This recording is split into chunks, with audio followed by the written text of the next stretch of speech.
पूर्णमदः पूर्णमिदं पूर्णात् पूर्णमुदच्यते पूर्णस्य पूर्णमादाय पूर्णमेवावशिष्यते। गुरुर्ब्रह्मा गुरुर्विष्णु गुरुर्देवो महेश्वरः गुरुः साक्षात् परब्रह्म तस्मै श्रीगुरवे नमः। सहना भवतु सहनौ भुनक्तु सह वीर्यं करवावहै तेजस्विनावधीतमस्तु मा विद्विषावहै। ओम शांति शांति शांति।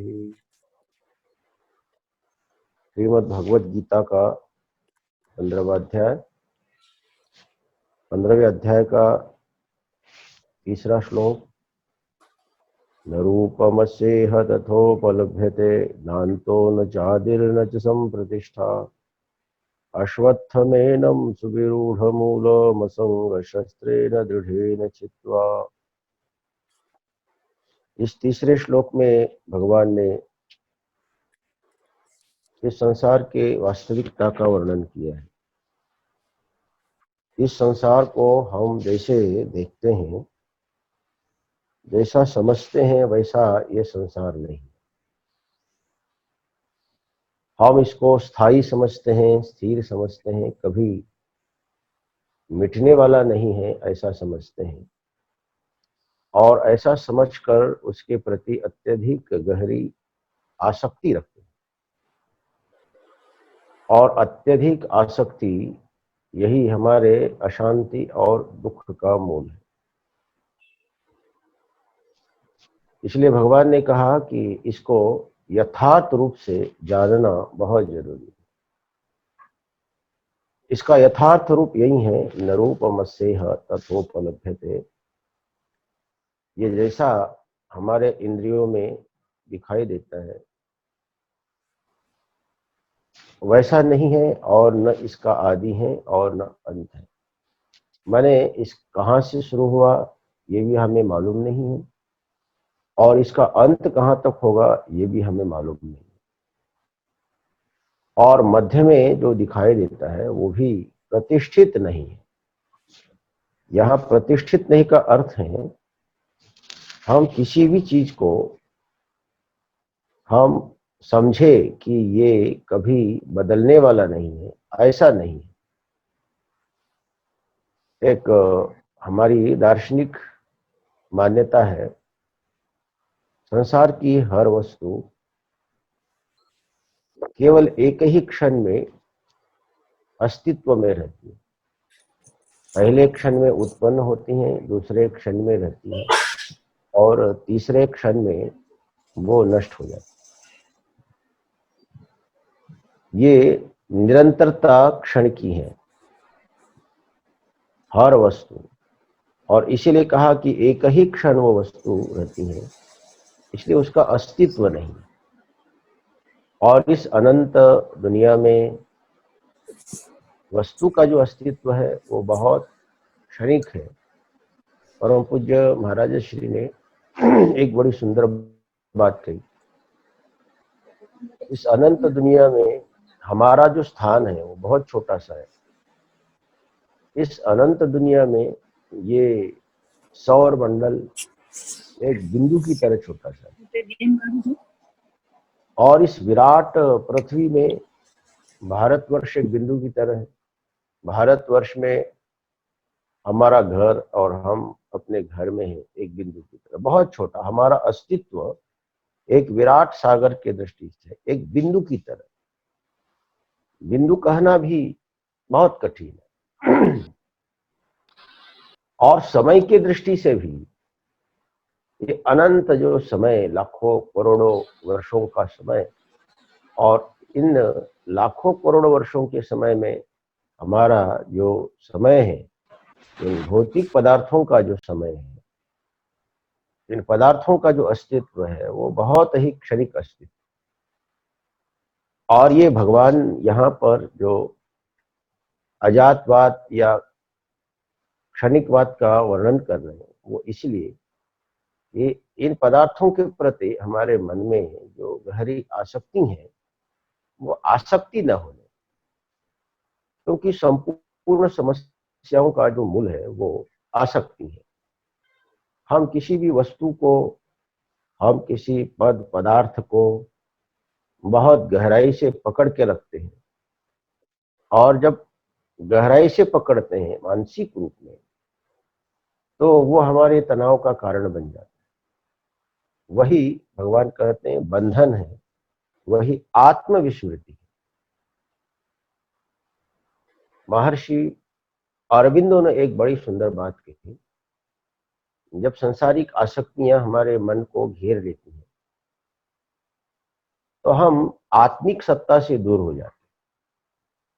हम संसार के प्रति जितना जुड़ते जाते हैं, उतना ही हम आत्मा के स्तर पर भुलावे में चले जाते हैं। ये भौतिक पदार्थ हमें भुलावे में ले जाते हैं।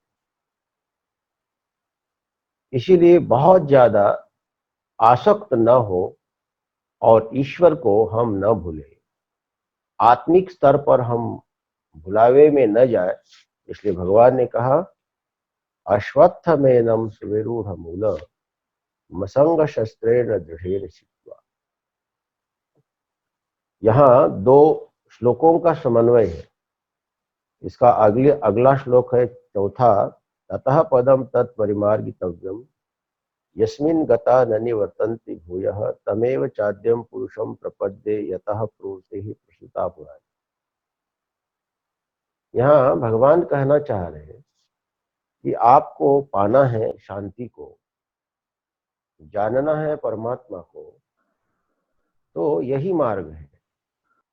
ये सनातन जो वेदांत का, श्रीमद् भगवत गीता का जो मार्ग है, ये विवेक और वैराग्य का मार्ग, ये अंधविश्वास और जड़ता का मार्ग नहीं। भगवान श्री कृष्ण यहाँ मार्ग दे रहे हैं मानवता को, कि हम अपने भीतर के विवेक को और वैराग्य को जगाएं। जहाँ विवेक है वहाँ अंधविश्वास नहीं, जहाँ विवेक है वहाँ जड़ता नहीं, जहाँ विवेक है वहां पर स्वतंत्रता है, पराधीनता नहीं। इसलिए भगवान यहाँ मोक्ष को पाने के लिए, परमात्मा को पाने के लिए मार्ग के रूप में विवेक और वैराग्य का प्रतिपादन कर। हमारे जितने भी शास्त्र हैं, शास्त्र ही नहीं, दुनिया के जितने भी धर्म हैं, सभी धर्मों में वैराग्य की बहुत जरूरत होती है। बिना वैराग्य हम न योग कर सकते हैं, बिना वैराग्य न हम धर्म का अनुष्ठान कर सकते हैं, बिना वैराग्य हम सत्संग भी नहीं कर सकते। अभी हम सत्संग श्रवण कर रहे हैं, वैराग्य ना हो तो हम सत्संग भी श्रवण नहीं कर सकते। एक मन कहेगा सत्संग श्रवण करो, दूसरा मन कहेगा चलो चाय पियो, दूसरा मन बोलेगा चलो थोड़ा सा नाश्ता कर लेते हैं, दूसरा मन बोलेगा चलो थोड़ा फोन पर बात ही कर लेते हैं, थोड़ा सा लाइन से हट जाए तो स्वामी जी को क्या मालूम पड़ेगा, थोड़ा हट लेते हैं, थोड़ा नाश्ता पानी चाय करके आ लेते हैं। तो ये हमारे मन की जो सांसारिक पदार्थों की तरफ जो आकर्षण की मनोवृत्ति है, ये हमारे सत्संग में, हमारी सत्संग की साधना, उसमें बहुत बड़ी बाधा है। इसलिए भगवान ने कहा वैराग्य, असंग शस्त्रेण दृढ़ेन चित्वा। या भगवान ने असंग शस्त्र का प्रयोग किया। वैराग्य माने असंग शस्त्र, संग माने आसक्ति और असंग माने वैराग्य। बहुत गहरी जो आसक्ति है वो संसार के साथ हमें बांध देती है, हम बंधन में चले जाते। और असंग माने वैराग्य जब धारण कर लेते हैं तो वो असंग शस्त्र बन जाता है वैराग्य, और उससे हमारी आसक्तियां कटना शुरू हो जाती। इसके मूल में विवेक का बड़ा योगदान है। वैराग्य कैसे पैदा हो जीवन में? प्रत्येक व्यक्ति चाहता है कि मैं ध्यान करूं, साधना करूं, प्राणायाम करूं, योग मार्ग में, ज्ञान मार्ग में, धर्म मार्ग में निरंतर लगा रहूं, मैं समाधि का अनुभव करूं, मैं बोध को प्राप्त हो जाऊं, मेरे को आत्मज्ञान हो जाए। ये आध्यात्मिक साधना में चलने वाले प्रत्येक व्यक्ति को ऐसा लगता है। ऐसा कौन व्यक्ति है जो समाधि में जाना न चाहे? कौन व्यक्ति है जो आध्यात्मिक मार्ग पर चलने वाला, जिसको ऐसा न लगे कि मैं संबुद्ध हो जाऊं? प्रत्येक व्यक्ति को लगता है, और वो अपने स्तर पर प्रत्येक व्यक्ति उसका प्रयत्न भी करता है उसको पाने के लिए, और ईमानदारी से पाने का प्रयत्न करता है। लेकिन वो रिजल्ट नहीं मिल पाता है जो उसके जीवन में मिलना चाहिए। वो आत्मसंतोष नहीं मिल पाता है जो उसको मिलना चाहिए। जो शांति का अनुभव नहीं कर पाता है, जो उसके जीवन में शांति का अनुभव होना चाहिए, तो उस समय हमें आत्मविश्लेषण करने की जरूरत है कि आखिर हमें इतना सब कुछ करने के बाद भी शांति का अनुभव, संतोष का अनुभव क्यों नहीं हो रहा है? दुनिया में ऐसा आदमी खोजना मुश्किल है जो अपने अतीत से न पछताता हो। हर आदमी अपने अतीत से पछताता है कि हमने ऐसा किया होता तो ऐसा होता, ऐसा नहीं किया होता तो ऐसा नहीं होता। और वो अतीत का जो शोक है और वो भविष्य की जो चिंता है, वो वर्तमान के आनंद को खा जाती। तो इससे बाहर निकलने का मार्ग क्या है? इससे बाहर निकलने का मार्ग है आदमी के, व्यक्ति के अंदर विवेक का जगना बहुत जरूरी है। हम इसको सामान्य भाषा में कहें तो आदमी को समझदार होना बहुत जरूरी है। आदमी समझदार हो, सत और असत का विवेक हो, धर्म और अधर्म की उसको जानकारी हो, अच्छे और बुरे का उसको ज्ञान हो। क्योंकि हमारे जीवन की एक सबसे महत्वपूर्ण बात यह है कि हम किसी भी चीज को जानते हैं तो जानना हमारे जीवन में रूपांतरण लाता है। विवेक का अर्थ है सही जानकारी। विवेक का अर्थ है हम जान रहे हैं सही, सही क्या है और गलत क्या है। और ये सही सही जानना, जानते तो हम बहुत कुछ हैं। दुनिया में ऐसे बहुत लोग हैं जो अपने आप को बहुत जानकार समझते हैं, बहुत संबुद्ध समझते हैं, लेकिन वो जानकारी सचमुच वास्तविक है या केवल कलेक्शन है? एक ये भी होता है जैसे टेप रिकॉर्डर में बहुत सारी जानकारियां टेप हो जाती, मेमोरी में टेप हो जाती है, और जब हार्डवेयर हम चालू करते हैं तो वो जैसी भरी है वैसी वो जानकारियां बाहर निकलती। तो ऐसी जानकारी नहीं, जो जानकारी सही हो। सही का अर्थ है, जैसे उदाहरण में डॉक्टर ने हमको बोला कि आपको डायबिटीज है, आपको बीमारी है शुगर की, आपको नहीं खाना चाहिए शुगर, आपको सुबह उठ करके घूमना चाहिए, आपको व्यायाम करना चाहिए। हमने जान लिया, हमने सुना, डॉक्टर ने बहुत अच्छी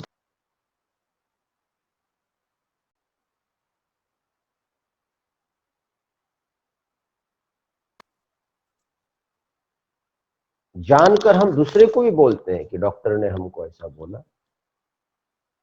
हम दूसरे को भी जानकारी देते हैं, लेकिन जब स्वयं की बारी आती है, जब हमारे सामने जब भोजन आता है, अपने को अच्छी प्रकार से मालूम है कि डॉक्टर ने बोला है कि शुगर नहीं खाना चाहिए, और हम दूसरे को उपदेश भी कर रहे थे अभी अभी, लेकिन जैसे थाली हमारे सामने आ जाती है तो हमारा जो ज्ञान है वो विदा हो जाता है। उस समय याद नहीं रहता है डॉक्टर ने क्या कहा और हमें क्या करना चाहिए। आदमी सोचता है कि हम एक लड्डू खा लेते हैं और थोड़ा डायबिटीज की दवा भी बढ़ा देते हैं, डोज भी बढ़ा देते हैं। एक तरफ आदमी डायबिटीज का डोज भी बढ़ा रहा है और दूसरी तरफ वो शुगर भी खा रहा है, तो उसको क्या बोलेंगे? उसको समझदारी बोलेंगे या ना समझी बोलेंगे? मालूम है उसको सुबह उठ करके घूमना है, मालूम है उसको योग करना है, अपने पास समय भी है, लेकिन वो अपने समय का दुरुपयोग करता है। वो अखबार पढ़ने में, वो कुछ भी मैगजीन पढ़ने में, बहुत सारे बकवास धारावाहिक देखने में, गप मारने में। उसको मालूम है मेरे लिए योग बहुत आवश्यक है, मेरे लिए चलना बहुत जरूरी है, लेकिन वो नहीं करता है। जानता है लेकिन वो नहीं करता है। तो इस जानने को विवेक नहीं बोलते। ये तो एक प्रकार से एक जानकारी का संकलन मात्र है, जैसे टेप रिकॉर्डर। इसको विवेक नहीं बोलते। विवेक का अर्थ है क्रांति। जीवन में एक बार हमने जान लिया, जैसे कभी कभी छोटे छोटे बच्चों में भी ऐसी क्रांति पैदा हो जाती है।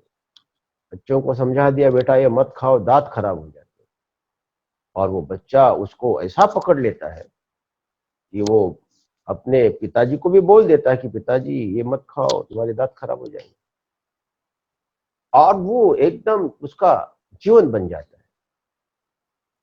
तो विवेक का अर्थ यही है। विवेक का अर्थ है सही सही उसको जीवन में समझना। सत्य क्या, ईमानदारी क्या, इतना मालूम हो जाए आदमी को, और वो ईमानदारी क्या है ये मालूम हो, और वो जीवन में उतरना शुरू हो जाए। मालूम पड़े आदमी को। भोले बाबा ने एक वेदांत छंदावली में वाक्य लिखा, संसार जलती आग है, इस आग से झट भाग। उन्होंने बहुत सरलता से बोला कि ये संसार जो है ये जलने वाली अग्नि है, और इस अग्नि से भागो। अब हम तो सुन तो रहे हैं, और यहाँ जो काम है, क्रोध है, ये सारी अग्नियां हैं। हम काम रूपी आग में जल रहे हैं, हम द्वेष की अग्नि में जल रहे हैं, हम लोभ में, जलन में, घृणा में, ईर्ष्या में हम जल रहे हैं। और हमारे शास्त्रों में हर जगह पर कहा काम एक अग्नि है, क्रोध एक अग्नि है, लोभ एक अग्नि है, जलन, घृणा, ईर्ष्या, और इससे दूर होना चाहिए। और इसको एक बार जान ले व्यक्ति को, एक बार जान ले अच्छी प्रकार से, और उससे विदा होना शुरू हो जाए। हम अपने ज्ञान को हारने न दें। हमारा ज्ञान हमेशा जीते। हमारी जानकारियां हमेशा हारती हैं, और जो हारी हुई जो जानकारियां हैं वो विवेक नहीं है, और वो हमारे जीवन में वैराग्य को कभी पैदा नहीं कर सकती। जानकारी हार जाती है। हम बोलते हैं ओहो हम तो इसको जानते थे, लेकिन ये जो लेकिन आता है, इसका मतलब कि हमारी जानकारी हार गई। एक बार एक महात्मा जी बड़ी सुंदर एक घटना सुना रहे थे। एक चुटकुला जैसा, एक व्यक्ति था, और वो भैंस की सींग में अटक गया, और वो ऐसा अटका कि वो भैंस उस व्यक्ति को लेकर पूरे गांव में दौड़ लगा रही थी। वो व्यक्ति चीख रहा था, चिल्ला रहा था, बचाइए बचाइए। लोगों ने बहुत मुश्किल से उस आदमी को बचाया। आदमी बड़ा समझदार था। लोगों ने पूछा कि तुम बहुत समझदार आदमी हो, ये भैंस के सींग में कैसे गए? भैंस के सींग में गए कैसे? क्या भैंस ने आकर तुमको मारा? उसने कहा नहीं, मैं स्वयं भैंस के सींग में चला गया। मैं रोज देखता था। उस आदमी ने कहा कि घर के सामने से ये भैंस गुजरती थी, रोज मैं देखता था गोल गोल सींग। क्या इसके अंदर में प्रवेश करूं, इसके अंदर में प्रवेश करूं? और अंत में सोच समझकर मैं उसके सींग में घुस तो गया, लेकिन निकल नहीं पाया, और वो भैंस दौड़ पड़ी।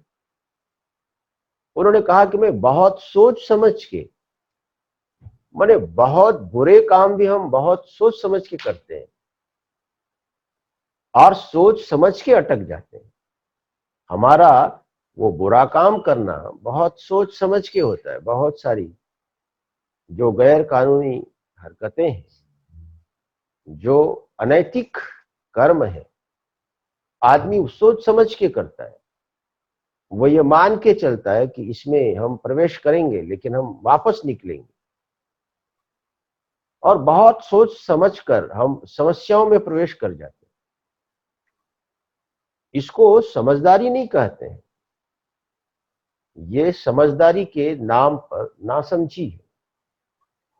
इसलिए सच्चा विवेक व्यक्ति के जीवन में वैराग्य को जन्म देता है, और वो जो विवेक है वो निरंतर सत्संग का परिणाम। हम सत्संग निरंतर करते हैं, निरंतर करते हैं। जो निरंतर साधना की क्रमिकता है वो हमारे जेनेटिक बदलाव में कारण हो जाता है, हमारे सोच के प्रति कारण हो जाता है। जो चीज हम सोचते जाते हैं वैसी वैसी ये बॉडी भी हमारी बनती जाती है। हमारे सोच के साथ हमारी ये बॉडी भी बनती है। हम ईमानदारी से साधना करते हैं, ईमानदारी से सत्संग करते हैं, तो जेनेटिक बदलाव आ जाते हैं, हमारे बॉडी में भी बदलाव आ जाते हैं। क्योंकि ये जो हमारी बॉडी है एक हार्डवेयर की तरह, और जो हमारे विचार, हमारी भावनाएं वो एक सॉफ्टवेयर की तरह। जैसे आपका मोबाइल है, मोबाइल रिपेयरिंग करने के लिए डालते हैं तो वो बराबर करके हमको दे देता है, उसमें सॉफ्टवेयर वो काम करने लगता है। उसी प्रकार ये हमारी जो बॉडी है, इसके बिना हम आध्यात्मिक साधना नहीं कर सकते। इसलिए शास्त्र ने कहा, शरीरम आद्यम खलु धर्म साधनम। शरीर ये पहला हमारे साधना का अंग है, प्रथम धर्म। ये शरीर की स्वस्थता है, ये पहला धर्म का जो साधन है वो शरीर है। इसलिए शरीर की शुद्धि बहुत जरूरी है। शरीर की शुद्धि साधना से होती है। हम योग कर रहे हैं, प्राणायाम कर रहे हैं, हम जप कर रहे हैं, हम धर्म को जीवन में ईमानदारी से अपना रहे हैं, और ये हमारे इस शरीर की शुद्धि के प्रति कारण है। धीरे धीरे ये हमारा जो हार्डवेयर है, ये जो हमारा शरीर है, शरीर की एक एक कणिका है, एक एक इसका कोश है, वो जेनेटिक बदलाव में चला जाता है, और ये शरीर हमें आध्यात्मिक साधना में सपोर्ट करता है। ये शरीर भी आध्यात्मिक साधना में सपोर्ट करता है। ये हमारा शरीर आध्यात्मिक साधना में सपोर्ट क्यों नहीं करता है? क्योंकि हमने सपोर्ट के योग्य बनाया ही नहीं है। हम इसको सोने में सपोर्ट करने योग्य बना लेते हैं। हम ज्यादा खा लिए, हमने जो नहीं खाना है वो खा लिए, जैसा नहीं खाना है वो खा लिए, जिस समय नहीं खाना है उस समय खा लिए। तो फिर ये बॉडी जो है वो सपोर्ट करती है सोने में, हमें आलस में, प्रमाद में। और ये बॉडी जो है जेनेटिक परिवर्तन के साथ भोग में भी ली जाती है। हमारी बॉडी जो है भोग में सपोर्टेड हो जाती है, हम उसमें बहुत सरलता से गुजर जाते हैं। हम योग में सरलता से नहीं गुजर पाते हैं, हम ज्ञान में सरलता से गुजर नहीं पाते, हम अज्ञान में सरलता से गुजर जाते हैं। और ये बॉडी हमारी बहुत अच्छी प्रकार से सपोर्ट करती है भोग में, आसक्ति में, जलन में, घृणा में, ईर्ष्या में। इसीलिए शास्त्र ने कहा कि सबसे पहले इस शरीर को हमें आध्यात्मिक साधना के अनुकूल बनाना बहुत जरूरी है, और इसको आध्यात्मिक साधना के अनुकूल बनाने के लिए क्रमिक इसका विकास करना जरूरी है। हम जाने सत्य को और जीवन में इन सत्य का आचरण करें, सत्य का प्रयोग करें। और इसको बहुत ज्यादा प्रयोग करने की जरूरत नहीं है। हम छोटे छोटे सूत्र जीवन में क्रमिक रूप से अपनाएं। इसको योग दर्शन के दृष्टि से हम समझ सकते हैं। बहुत सुंदर योग का एक सूत्र है, दीर्घ काल निरंतर सत्कारा सेवितो दृढ़ भूमि। मानो महर्षि पतंजलि को किसी ने पूछा, भगवान हम अपनी साधना को मजबूत कैसे बनाएं, दृढ़ कैसे बनाएं? तो उन्होंने कहा कि दीर्घ काल हम साधना करें। दीर्घ काल माने लंबे समय तक साधना करने की जरूरत है। हम अपने जीवन में हर चीज बहुत लंबे समय से करते आ रहे हैं और लंबे समय तक करने की आकांक्षा भी हमारे अंदर है। यह एक बहुत बड़ी बात है। हम कभी भी ऐसा नहीं सोचते हैं कि हम थोड़े समय के लिए भोजन करेंगे। हम बहुत लंबे समय से भोजन करते आ रहे हैं और हमारी ये भी अपेक्षा नहीं है कि हम थोड़े समय के बाद उसको बंद कर देंगे। हमारे अंदर ये भाव है कि हम बहुत लंबे समय तक भोजन करेंगे। हम योजनाएं बनाते हैं, ये चीज हमको पसंद है, हम खाते आ रहे बहुत दिनों से और हम ये भी सोचते हैं कि इसको बहुत दिनों तक खाएंगे। हम भोग की वासना को विराम नहीं चाहते। हम कहां से इसको शुरुआत कर चुके हैं और उसका निरंतर इतना मानसिक प्रबल है कि हम बहुत लंबे समय तक, यहां तक कि मरने के बाद भी हम सोते हैं तो कल की तैयारी भी करके सोते हैं कि हम कल सुबह क्या नाश्ता बनाएंगे, हम कल क्या खाएंगे, इसकी तैयारी करके सोते हैं। ऐसे ही ये हमारा जो मन है वो अगले जन्म की तैयारी करके मरता है। हमें अगले जन्म में क्या करना है, ये बने इतनी लंबी तैयारी भोग की। और इसीलिए ये हमारे मन पर ये वासना की इतनी गहरी परत है। ये हमारा जो शरीर है ये सपोर्ट करता है, वासना को सपोर्ट कर देता है, फट से कामना को सपोर्ट कर देता है, तुरंत क्रोध को सपोर्ट करता है। हमें तुरंत समाधि नहीं लगती है, ये बॉडी हमारी समाधि में सपोर्ट नहीं करती, लेकिन क्रोध में फट से सपोर्ट करती है। बहुत जल्दी हमारी बॉडी पर क्रोध बहुत जल्दी प्रकट हो जाता है क्योंकि हमारी बॉडी सपोर्टेड हो गई। लंबी तैयारी, हमारी लंबी तैयारी। ऐसे ही महर्षि पतंजलि कह रहे हैं कि आप दीर्घकाल साधना, निरंतर साधना करते रहे, जिससे कि हमारे इस शरीर में एक प्रवाह पैदा हो जाए, उस क्रिया का प्रवाह पैदा हो जाए। क्योंकि हमारे शरीर में क्रिया का प्रवाह पैदा हो जाए एक बहुत गहरी बात है। जैसे आप साइकिल चलाते हैं तो साइकिल जैसे चलाते हैं तो पहले हमको चलाना पड़ता है, लेकिन बाद में साइकिल को चलाने की जरूरत नहीं है, वो खुद आपको चलाती है। वो पैडल चलते रहते हैं, उसमें वेग पैदा हो जाता है। उसमें ऐसा वेग पैदा हो जाता है कि आप पैडल नहीं भी मारे तो भी वो पैडल चलता रहता है। वो क्रिया क्रिया को सपोर्ट करती है, वो आगे बढ़ाती जाती है क्रिया। ऐसे हमारे बॉडी में जो भी क्रिया पैदा होती है वो स्वयं चालित हो जाती है। इसलिए इतना करने की जरूरत है कि वो क्रिया, ये हमारा शरीर हमारी क्रिया पकड़ ले। ये हमारा शरीर क्रिया को इतना पकड़ ले कि अब इससे क्रिया स्वतःस्फूर्त होने लग जाए। जैसे बाकी दुनिया की चीजें ये स्वतःस्फूर्त इस शरीर से गुजरती जाती हैं, वैसे सारी चीजें हमारे शरीर से गुजरती जाए। हम आंख मूंद ले और विवेक हमारे शरीर से गुजरता जाए, माइंड से गुजरता जाए, वैराग्य गुजरता जाए, दया गुजरती जाए, अनुशासन गुजरता जाए, एकाग्रता गुजरती जाए।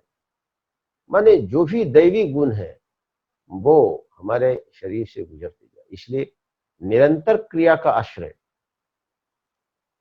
महर्षि पतंजलि ने कहा कि निरंतर क्रिया का आश्रय लेना बहुत जरूरी है। और दीर्घ काल, वो क्रिया की निरंतरता दीर्घ काल होना चाहिए। माने एक दो दिन की बात नहीं है। हम संसार में तो लंबे समय तक कुछ करने की आशा रखते हैं, लेकिन आध्यात्मिक जीवन में बहुत शीघ्र उसका फल चाहते हैं। बहुत से लोगों को मैंने देखा लोग बोलते हैं कि मैं भगवान को पहले मानता था लेकिन अब नहीं मानता हूं। बहुत जल्दी भगवान से आदमी उब जाता है। पहले बहुत जप करता था लेकिन अब नहीं करता हूं।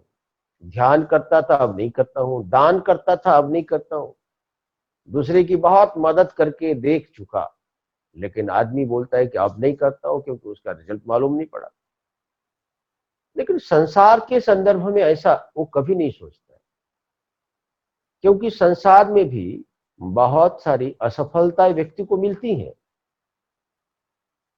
क्योंकि ये संसार जो है असफलताओं का एक संकलन है। हम पैदा होने से लेके मरने तक हम बहुत सारी असफलताओं को झेलते हैं।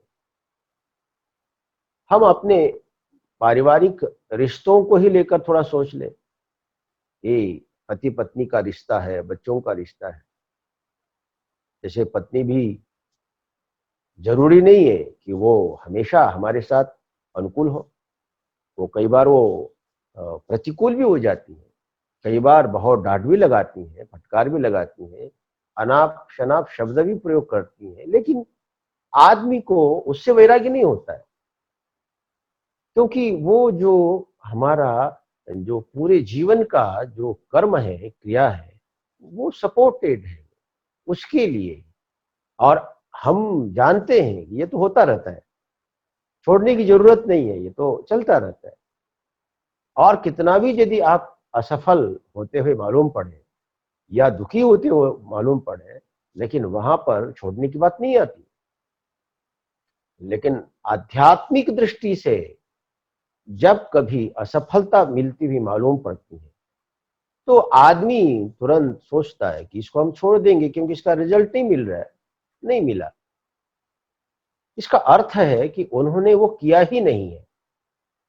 यदि बात छोड़ने की आई, इसका अर्थ है कि उसने किया तो है लेकिन दीर्घकाल तक नहीं किया।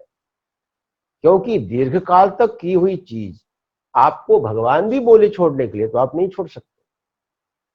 एक सामान्य बीड़ी पीने वाला आदमी बीड़ी पीते पीते ये उसकी जो बॉडी है वो बीड़ी के लिए सपोर्टेड हो जाती है। इसको आदत बोलते हैं। और एक बार आदत हो जाती है तो आप उसको कितना भी बोले कि बेटा तुम बीड़ी मत पियो, तो वो बीड़ी पीना नहीं छोड़ सकता।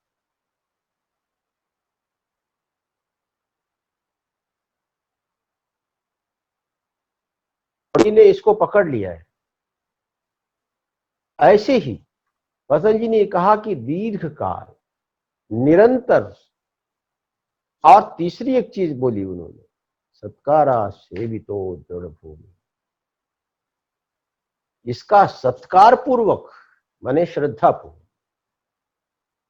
हमारे करने में रस होना बहुत जरूरी है। जचे, रुचे और पचे, ये तीन चीजें हमारे साधना में होना चाहिए।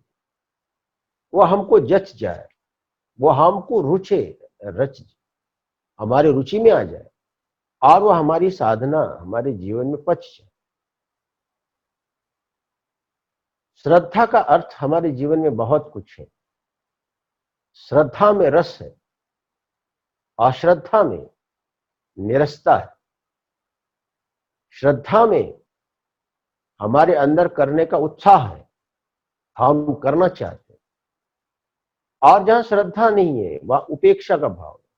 ठीक है, हम कर भी सकते हैं, हम नहीं भी कर सकते हैं। इसलिए महर्षि पतंजलि ने कहा श्रद्धा।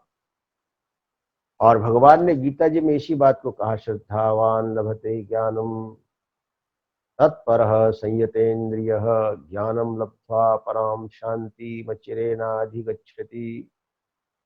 श्रद्धावान लभते। और हमारे जीवन में भी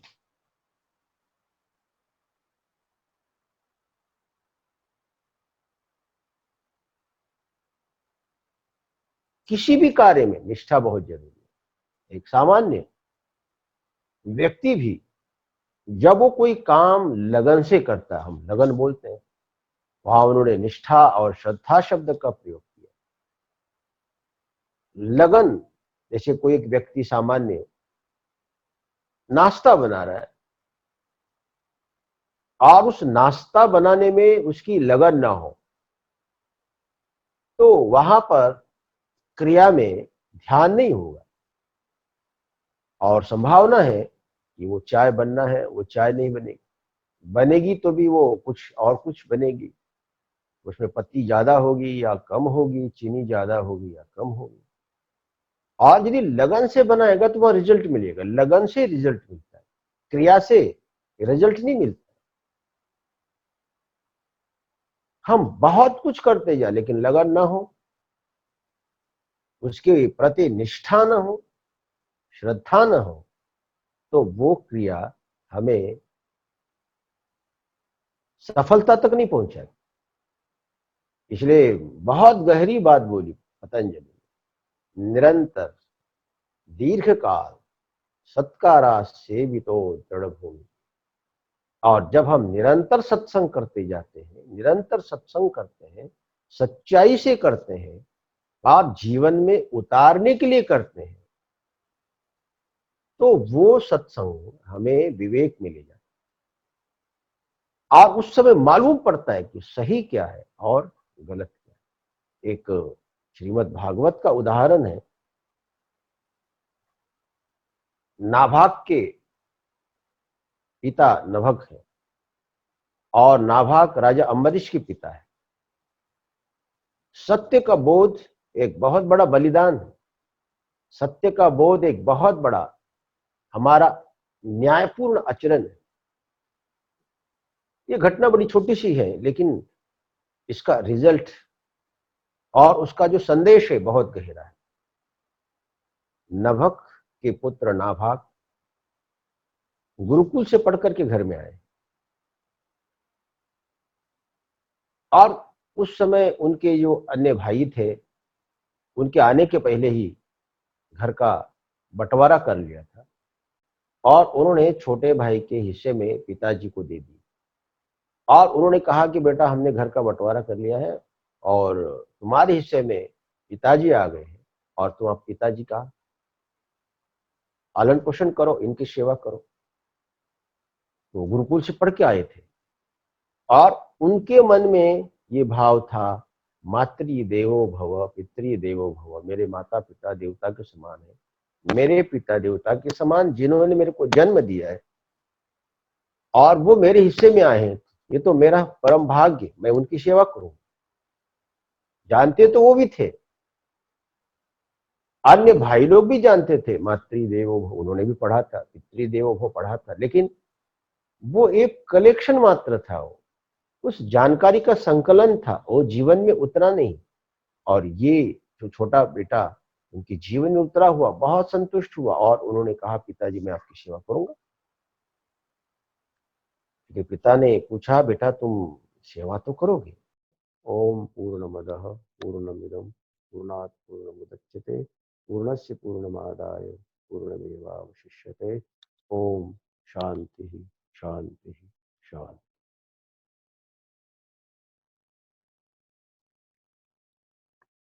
हरि ओम।